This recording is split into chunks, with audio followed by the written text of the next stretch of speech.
Hey, welcome back. So, guys, as said in the previous session, this is a completely an optional chunk. If at all you encounter any kind of an issues with respect to the WebDriver agent, then come to this lecture, watch it, else you can ignore it. So, ideally, on a Mac machine, whenever you have a installed Appium, your WebDriver agent is at this particular location. So, let me go to your users and go to the users directory, go to your username, and here you have a .apm folder. Go to the .apm folder in which the node modules, and inside the node modules you do have an XCUI driver. That's what the iOS XCUI driver.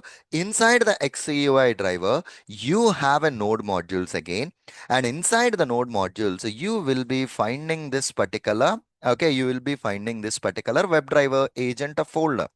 Go into this particular WebDriver agent, Appium WebDriver agent folder, and you will be finding an option which is open Xcode project that will be opening this complete source code into your Xcode.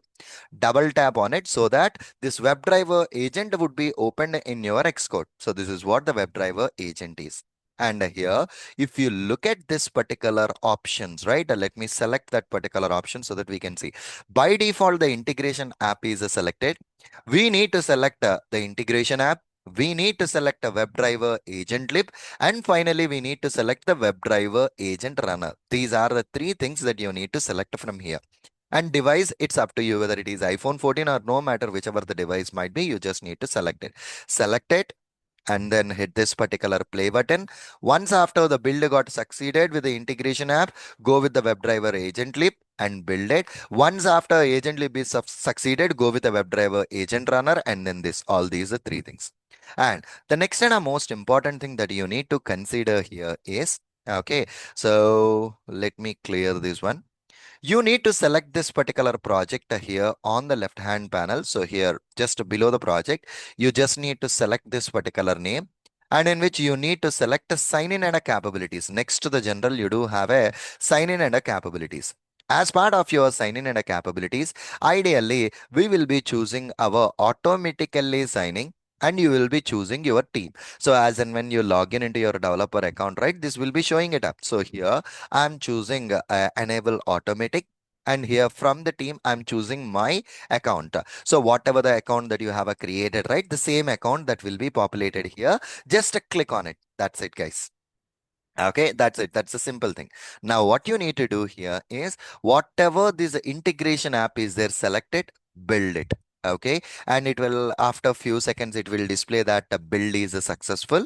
Wait for that particular message. And once the build is successful, right, you can stop it. Okay, so here it will take some time to build this particular app as well. Anyways, that's fine. Okay, let it. Okay, so attaching the integration, and if you look at your mobile, right, the integration app would be installed on it. See here, see, this is the integration app. That's the app that it's being installed on your mobile. That's fine. That's fine. So once the installation is successful, then we can stop the build. See here, the installation is successful, then stop the build. Okay, stop.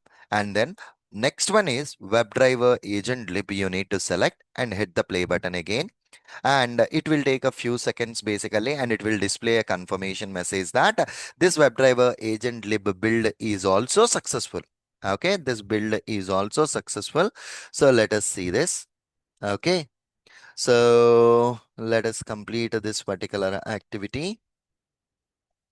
Okay, so once this is done, then the last one that you need to select out over there is a final one. The last one that you need to select here is a WebDriver agent runner. That's the last one that you need to select. Anyways, let it execute. And yeah, this build is successful. And final one is WebDriver agent runner. Select it and build it.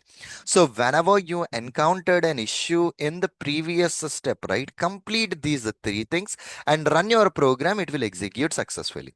Okay, that's it, guys. So this is the way how exactly you can configure your WebDriver agent. Okay, perfectly all right. Let's take a break. See you again in the next lecture. Thank you. Bye-bye.